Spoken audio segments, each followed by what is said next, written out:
mid-26, 2024 kung saan soft opening tayo ngayon ng Diwata Paris dito sa Quezon City. So itong tinatayuan ko ngayon, ito po yung Morning Star Street sa Sunville Subdivision. Tapos narito yung entrance natin, dito yung Diwata Paris Overload. Ayan, dito po yung Diwata Paris Overload. So ito yung gate, i-place ko lang sa inyo, tapos papasok tayo dun sa loob. Doon pa talaga sa loob yung pwesto natin. So pakita na natin guys. Let's go!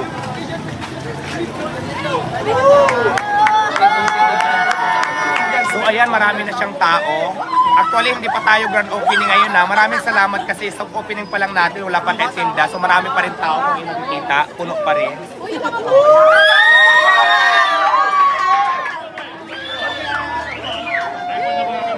Ayan, nakikita natin, di ba? Sobrang dami ng tao, maraming salamat. Tapos ang umuulan kasi ngayon kaya hindi pa masyadong maraming tao, pero marami na din talaga. So papakita lang natin yung area natin. So ayan.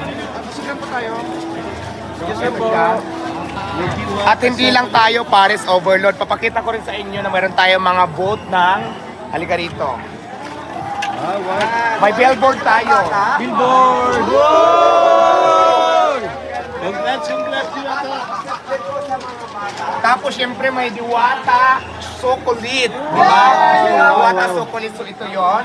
Pwede sa mga bata. Tapos syempre meron din tayong Guys, grabe ibang klase na si Diwata. Diwata Hotdog Overload. O, di ba? So ayan, dito pa tayo, mayroon pa. Okay, sundan. Meron din tayong Diwata Family Chicken. So ito ang itsura. Grabe. So, meron din tayong Diwata Spaghetti Overload. Wow. So ayan, magbubukas yan sa Junto sa grand opening natin. At syempre pa guys, ngayon, ipapakita naman natin ngayon yung dining area natin. Ay, dining area yung kitchen pala. Kitchen kung saan lulutuin yung mga pagkain natin. Ito yung sinasabi ko, mas in-improve, mas pinaganda, mas pinalinis, at mas pinasarap. So ito na po yung final true. Saring, dito na tayo. So, asa na yung aking cameraman? So, ayan, dahan-dahan lang sa pagpasok, baka magtangayan yung mga ano. Papakita ko lang sa inyo yung mga gamit natin. So, ngayon, nag-prepare kami para naman sa mga bisita. So, mayroon kaming hinanda na catering muna kasi di ba hindi pa naman tayo magbubukas. Pero may mga menu din dito na Paris tulad ng sineserve natin sa Pasay. Pero hindi pa masyadong marami kasi papatikim lang natin sa lahat ng tao nandito ngayon. Yung magkakasya lang. Kaya nga po, importante kanina sinasabi namin mag-register bago pumunta kasi soft opening pa lang naman natin para lang mabudget natin kung gaano karami yung tao. Kaya importante yung nakalista. So, ito na. Papakita ko muna sa inyo yung mga gamit natin, yung mga pinaglulutuan, yung kitchen natin. Ito sa public to para makita nyo gaano kalinis, gaano ka in-improve ni Diwata Paris. So, let's go. So ayan guys, sa kitchen makikita nyo po mayroon tayong Diwater. Galingang! Diwater. Tapos Nice. syempre guys, napakaganda po ng ating mga kaldero. Huwag magtulakan. Ito siya. Siguro yung iba na lang. Diyan na lang siguro yung iba. Kasi baka hindi naman kasya dito. Fix na lang natin. Ako na lang muna papasok. Diyan na lang iba para hindi tayo magkasya lahat. So ito na po yung mga lutuan natin ng mga sabaw. Puro stainless po yan lahat. Talagang ginastusan po namin talaga. Tapos,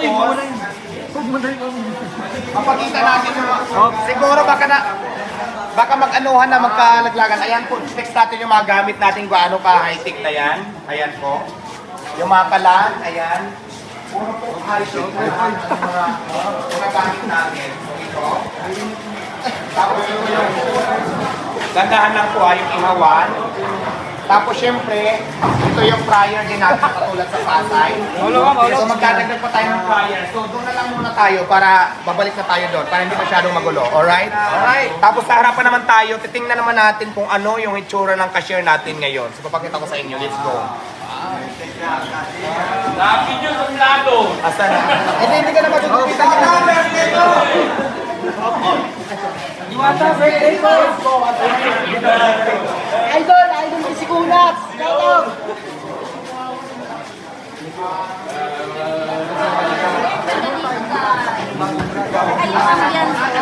Oh, hindi ka lang!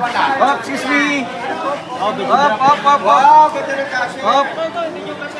Asan na yung videographer ko? Alden! Ano? Padaan dito ba? Nahuli. So ayan na guys. So picture na ate, sige na. So ayan na guys, yung cashier natin, systematic na tayo. Meron na tayong POS. Ayan, POS siya. Paliwanag mo. Halimbawa po, mag-order kayo, pipindutin lang yan, touchscreen yan lahat. Tapos nandun yung mga menu natin nakalagay, pipili kayo doon. Tapos ang kagandahan natin dito guys, kasi kung maraming tao, hindi lang dito, pwede rin mayroon din dito nakatayo na nagpipindot-pindot na kung ano yung mga order nyo, konektado na yan dito. Para pagdating nyo dito, nakaready na yung order nyo. So, ganun na po siya ka-high-tech yung Diwata Paris. Tapos syempre pa, ito yung kitchen pa lang to pinakita ko. Dito naman tayo sa dine-in area. Siyempre, natin doon sa kitchen, nag-order tayo. Ito na po yung dine-in area. Ito sa camera.